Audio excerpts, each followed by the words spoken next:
IVC, Dale Gatefold 33, back with another video. So the sleuths amongst you will have worked out that I've just responded to comments on my last video from 2 weeks ago this morning. So you think, that must mean Dale's in VC mode every 2 weeks without fail. Well, yeah, or 2 months or 3 months. Apologies for that. I'm time poor as per normal. But yeah, back with another video. And this video today is going to be a fines video because I'm too lazy to think of something else or respond to something else. But it's going to be not car boot sale fines. And it's probably going to be for the first 3 months of 2025. Not car boot sales, and I'll maybe just dip back. Well, I'm going to dip back a little bit into 2020, the end of 2024. So that's what it's going to cover. I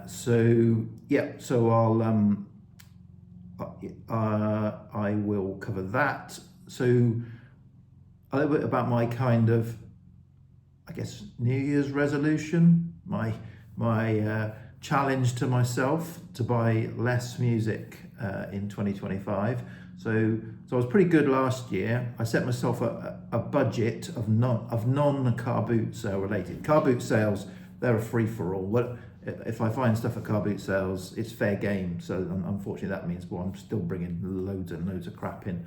But yeah, outside of car boot sales, I'll try and restrict myself. Last year, I said average 2 albums a week. So that was 104 albums was the limit. And I came in almost smack on 104 albums. So I thought I set myself a challenge this time and drop it down a bit. So I've gone for 7 a month, which works out at 84 albums. So I've taken 20 off of my limit. So that's 84. I'm trying to keep it under, just to, otherwise the purging is pointless because the collection is still growing, if you see what I mean. Especially when you factor the car boot stuff in. So that's my challenge. I'm on track at the moment. I haven't gone too mad, but that I have to kind of limit opportunities really by not going to shops and not going to fairs too much to achieve that. So that's my ethos. So let's start this fines, and I'm going to go back to a few days back into 2024, 25th of December, Christmas Day. So this year, Santa didn't bring me any music on Christmas Day, but he did bring me some equipment. I decided and wrote, "Dear Santa, please bring me an equipment upgrade, if you like," and he did. So I don't know. Those of you, obviously, we're all vinyl collectors. The disadvantage of that is when you're out and about, you can't listen to your records. You are constrained. So I thought I'd pick up on some advances in technology in that space. And so when you're out and about now, there's these things, and these things. You can take a copy of your records onto these things which are called cassettes, and then these things allow you to play those cassettes. You can put some headphones in them, and you can walk around. You can put them on a belt, which I've found, that's a way of really impressing everyone. People go stopping in the street, turning heads as you walk down with this on your belt. That's what I found when I wore this to London as part of my commute on my belt as I was walking across Westminster Bridge. I found it turned some heads. People were looking at me in admiration at what I was doing. So while I was on my roller skates on the way to work. So that's this is fantastic. So I researched this extensively, So apparently these were around years ago, and they're now modern ones. Apparently the mechanisms don't have all the same types of parts. I think there's only a single manufacturer, so no matter whose model you buy, it's a similar mechanism. And I watched loads of YouTube videos, and the geeks were saying, this will never replace the original Walkman, Sony Walkman.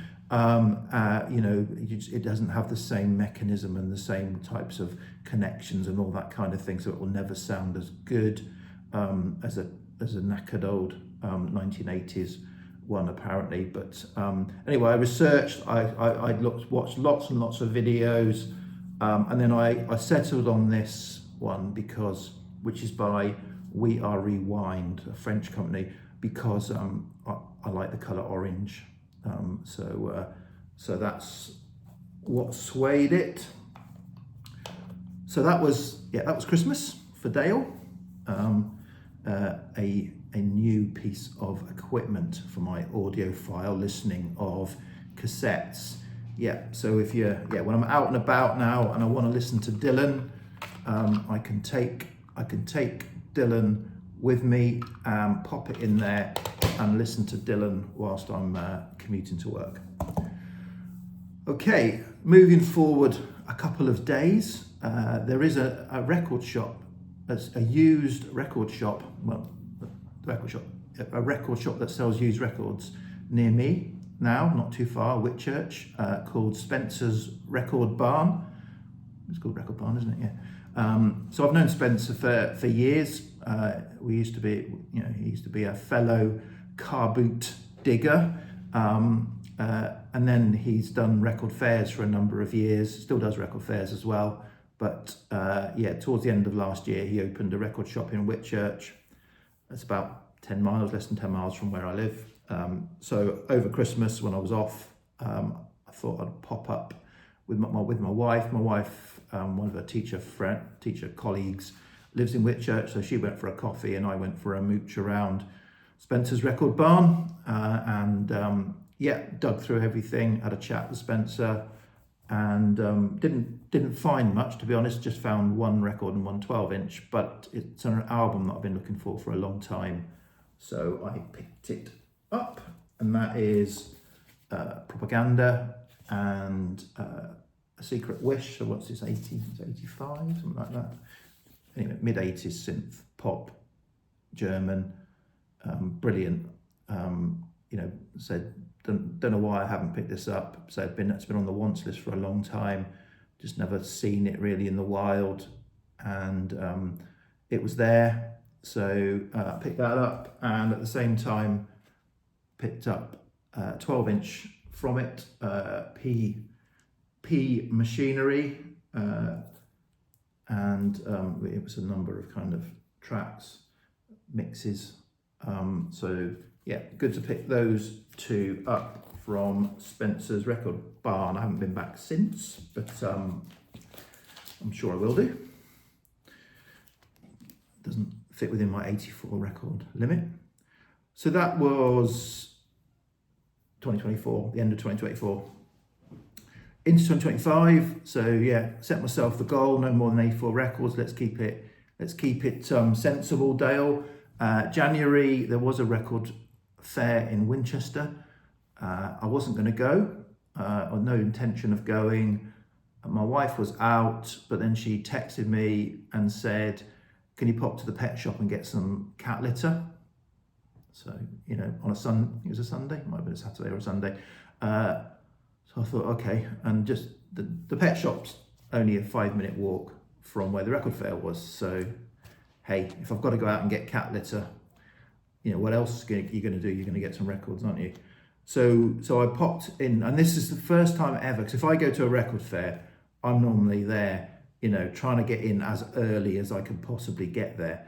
But I had no intention of going, so this was about 1 o'clock in the afternoon. I've never turned up at a record fair at 1 o'clock in the afternoon. In my mind, everything good has gone. at that point, so why would you? But anyway, I turned up and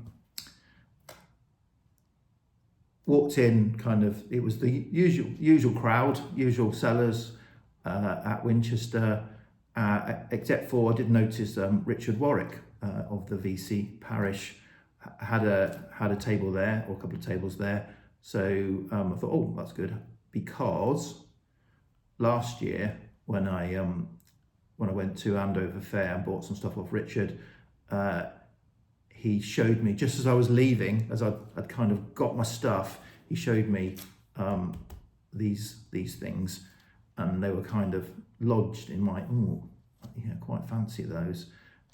So I went down to see Richard, said hello, and I said, have you still got those? You still got these? And he said, yes. So I went through, pulled them all out. How much for these? He did me an incredible deal of giving me these and throwing in a free record that he'd remembered that I was looking at in November, and I'm in an R-ing over and didn't buy. So what was it all then, Dale? So it was 7, so the things that I remembered and wanted were 7 12-inch singles by Susie and the Banshees, all in absolutely minty condition, covers and records. And as I've been on a singles kick for a couple of years now, and certainly a 12-inch singles kick also, there's no way I could kind of not get them as they were still there. I had thought, there's no way they'll still be there because they were competitively priced. Yeah, so we've got Melt. So it said that all of these are minty fresh. Melt, Swimming Horses. I'm not going to show the labels. Dazzle. I had a copy of Dazzle, but it had a little bit of a knackered cover. So again, a nice minty copy of Dazzle. Sorry, I'm not taking these out of the sleeves. The EP, The Thorn.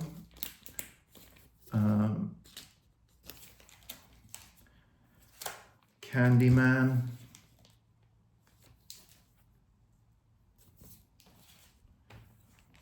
Cities of Dust, not with the naughty label, with the censored label, but Cities of Dust, brilliant song. And finally, Killing Jar. So there were seven 12-inch singles, and Richard said, well, I can either do you a bit of a discount on them, or you can have this record. And I said, oh, thank you very much. And so he threw in the Chills Submarine UK press. As I said, I had this in my hands in November, but I already had enough records at that time, so I didn't buy it. But yes, so thank you, Richard, for throwing that into the deal. Very good of you. So, and this is great album by the Chills, New Zealand band, if you're not aware. So that was a good haul. 12-inch singles don't count against my limit, obviously. Yeah, singles, 12-inch singles, CDs, they don't count either. I'm no different to you, surely. You make the rules and then you find ways of going round the rules so that you can still get as much music as you actually want. Okay, so that was the January fair. Then something I rarely do, I bought a record online. One day towards the end of January, I was, or mid to end of January, I was thinking, oh, I haven't bought anything. I haven't bought anything for a while. I need to buy something. Let's go through my wish list in Discogs. A few things that have been on my wish list for years and years and years. And I was just doing some random searching. And I stumbled across this album that has been on my wish list for years and years and years. And there was a nice copy. It's a US press in the UK, so I didn't have to pay ridiculous US shipping. And so you just never see it. So, and it was make an offer. I made an offer, not a silly offer. It was accepted, and so I picked up the if you like the last record that was definitely looking for by Blossom Dearie. So I've shown Blossom Dearie before. I bought a CD box set of Blossom Dearie, and I've got a few of her Fontana albums, and the CD box covered her Fontana years. This album was the first album that she did after those Fontana years, on the what is it called? It's not. Is it Blossom? Daffodil Records. Yes, Daffodil Records. This is it. So the US press, absolutely beautiful. Considering it's those terrible US sleeves, the paste-on sleeves that split. You know, it's got a little bit of discoloration, a few spots of discoloration, but to find it absolutely beautiful condition, the record's in beautiful condition. Basically, I paid the median price for it, which, you know, in UK, to get it in UK with obviously UK shipping, really happy. Great record. So this is 73, I think it is, 1973. Yeah, Blossom Dearie sings, and she does some cover versions. I think the cover versions, he says, but it's just, yeah, she sings the ballads. It's just a beautiful album, and just sort of completes. I'm sure there's other stuff that she's done, but this was definitely one I was after, and really happy to pick that up. Okay, then finally, sort of for the sort of January, I suppose, I had one album on pre-order. This is an artist that I am all in on. As soon as he announces a record, I pre-order it, probably from the label mostly, or from his Bandcamp site. Yeah, certainly buy all of his albums. I don't buy all of his singles, and that's Matt Berry. So yeah, and difficult to describe Matt Berry. Every album's different, but every album is a Matt Berry album. If that probably makes no sense, but yeah, this is Matt Berry and Heard Noises. This was from the label, from Acid Jazz, so it came on the sort of exclusive label, marbly vinyl. Yeah, it's a Matt Berry album. It's different to every other Matt Berry album, but sounds like Matt Berry. Really enjoyable. Must admit, I need to give it some more time, if I'm honest. I have listened to it like 2 or 3 times, but still need to go back to it because they're all kind of unique but the same. You kind of you need to go back and remind yourself. I have got a single from that album, but there's another single just come out. I'm not sure I'm going to buy it. I don't need to buy it. Okay, so that's January. 18 minutes. Well done, Dale. Strap yourselves in. Hopefully I'll get through the rest a bit quicker. February. So February, I also went to a record fair. So 2 months, 2 fairs. Last year I only did 2 fairs, so I kind of need to kind of check that. Otherwise I'm going to break my budget. Again, Richard Warwick. So this is the Richard Warwick show. Richard showed, as he does, he shows videos of auctions that sell records and lots from those auctions that he's bought, and he was showing some records, and ping up came a record that again has been on my want list for years. Never see it. The record you think you should see it, you should see it for cheap. In fact, record I think I should find in car boot sales, but I just never see it. Certainly not in decent condition. And this looked in lovely condition. So I messaged him straight away and said, could you keep that one for me, please? And I'd love to get that one from you. And then he replied that he was going to be at Andover Record Fair in February. So I said I'll be there. So I was. Slightly disappointing fair overall. I did buy a few things, but pretty much only from Richard. Richard had some nice stuff, and there was, and I'll show you in a minute.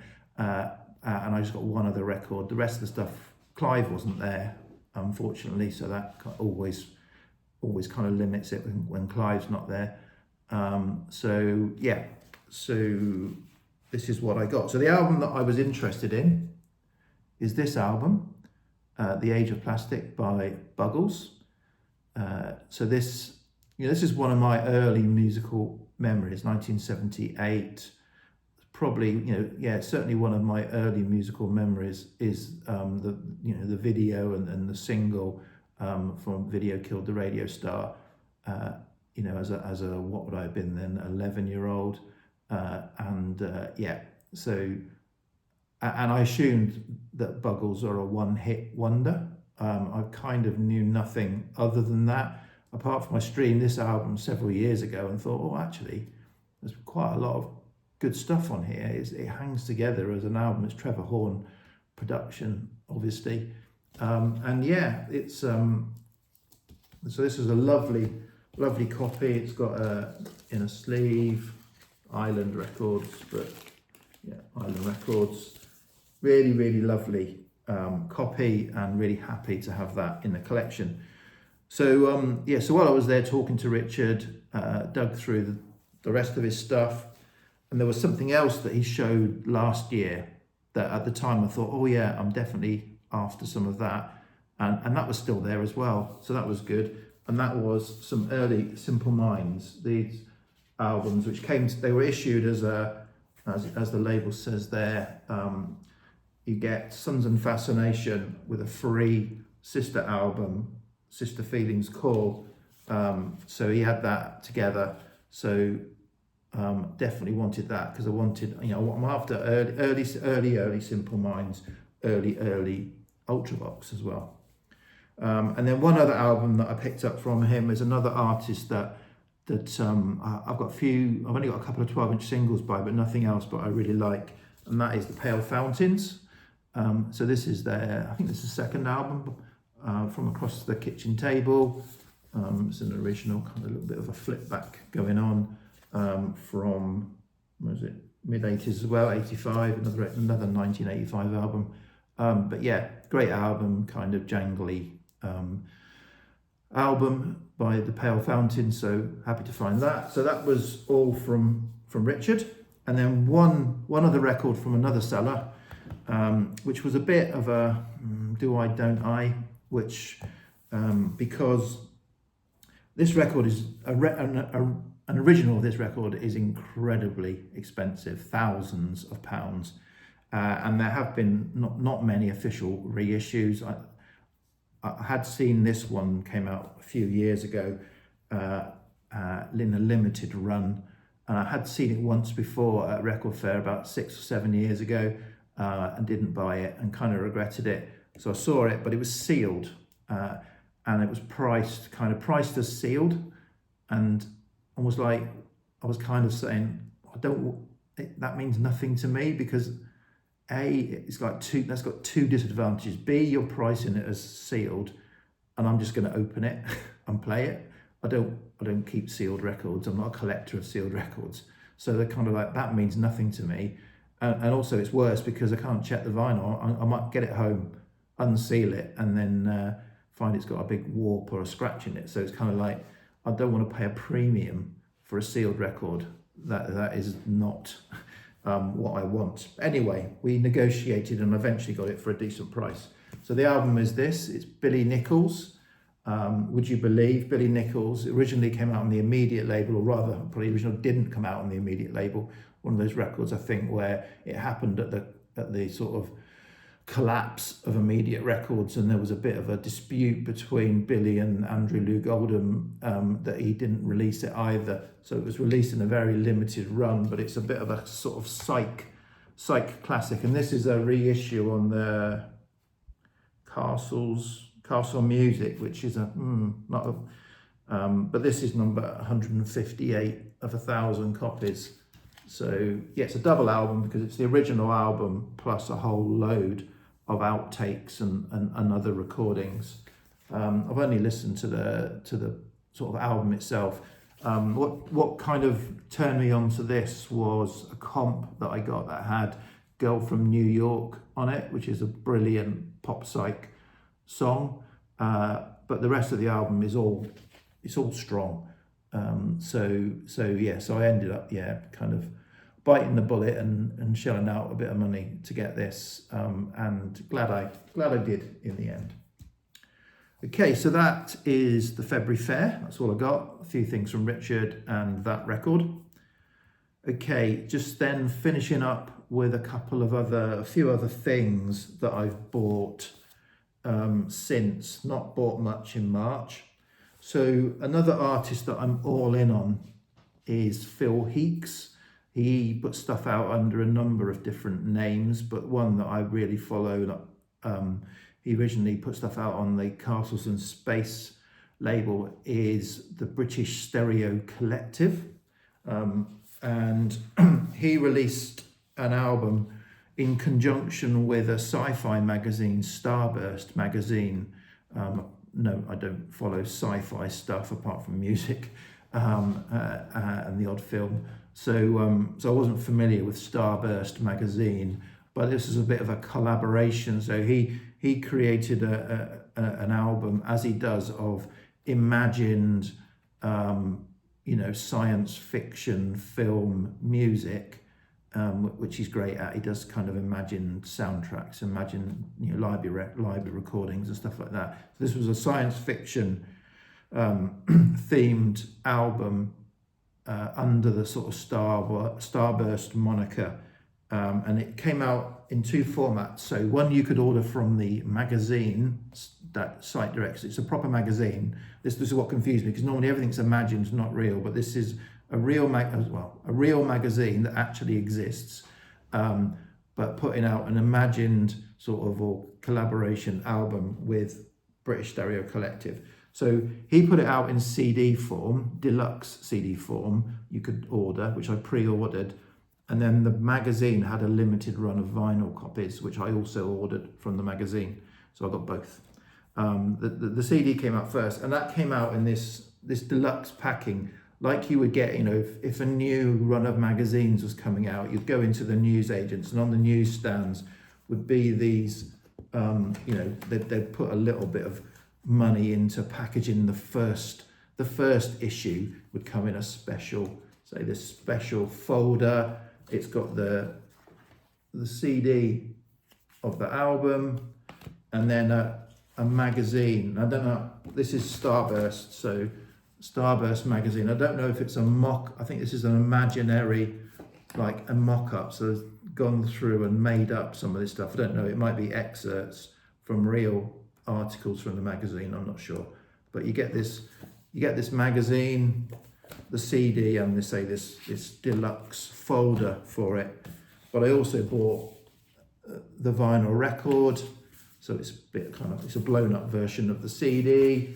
Comes in nice translucent blue vinyl, sounds great. Also has a copy of the magazine.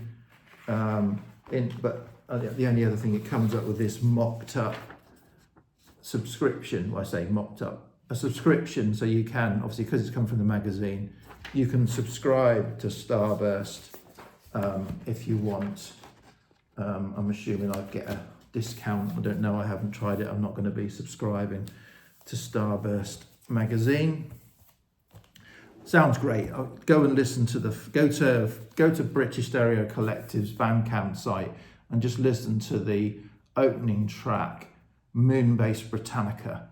But yeah, it's got all of these, the titles, just convey that, Moonbase Britannica, The Queller Tapes, The Saucer Men, Servant of the Stones, Ghosts of Us, Death Detectives, Star Force, A Twist in the Tale, Spirit Chaser, Galaxy Pirates. It's all music that it's brilliant stuff. But that opening track, fantastic, instant modern nostalgia, if you like. God, you better get a move on, Dale. You're so slow. Okay, just a couple of things to finish off. So I also bought a single. Again, I get so many things in my email feed, as I'm sure you all do as well. And Acid Jazz is because I buy Matt Berry stuff, that's released on Acid Jazz. acid jazz. I get acid jazz singles. Normally kind of just ignore most of them. But this single was coming out, and it's come out loads of times. Acid Jazz have released this many, many times, but love these songs. So, and I've got the CD of the album from '82, but yeah, Terry Callier, brilliant soul singer. But they did a sort of like a single of I Don't Want to See Myself Without You, and If I Could Make You Change Your Mind. Two beautiful songs on a 7, so I just bought that for fun. Doesn't count towards the budget. And then finally, I'll have to keep this one short. Those of you who've seen my videos before know that in fact, my last video, I follow Fruits de Mer, have done for years, go to a lot of their meetups, listen to, watch the bands live that are on the Fruits de Mer label. But I only joined them from 2014 onwards. I've been a subscriber since 2014. They actually started in 2010. So I kind of haven't got stuff from their first 4 years or so of releases. But I had a few saved searches on eBay, and one album popped up, and I bought it because it's very rarely pops up, and it was a decent price. But then I noticed the seller had loads, and in fact he said in the description, I'm selling all my Fruits de Mer albums, and he must have started nearer the beginning. So he had quite a lot listed that I didn't have. It was make an offer, so I bought several albums, several singles. These don't count either, because these are, these don't count towards the budget, because these are about me taking opportunity to add to the collection that I would have done at the point in time if I'd been collecting, therefore they don't count towards my budget. Again, rules that you can break. So just showing one of them, and I actually now kind of started buying from him directly. I'll get the kind of everything probably that I haven't got that I can get from him. But one album that I bought that's been after this for years and years and years, because it is, I just missed out when it came out in 2012, is called Sorrow's Children. So what this is the SF Sorrow, Pretty Things SF Sorrow album, done track by track by different artists, all kind of, small artists, some of which have continued on the Fruits de Mer album for the last 13 years, some of which have disappeared. I've not heard of them since. So it's but it's done kind of in collaboration with the Pretty Things at the time, because the Pretty Things also performed and put a single out on Fruits de Mer. So it's got all the tracks of SF Sorrow. The last track, though, Loneliest Person, is done by the Loons, but then there's another version of Loneliest Person done by the Pretty Things live at the 100 Club when they were doing a Fruits de Mer concert, and they put that out on single. So, and then on the inside there is an interview with Phil May and Dick Taylor from the Pretty Things, talking about the making of the album. Because obviously say they were working with Keith at the time. So that's one of the things that I picked up. I'll stop there, 30 odd minutes. If you get this far, well done. I'm sorry. I'll try and make more videos shorter, I promise. Cheers, bye.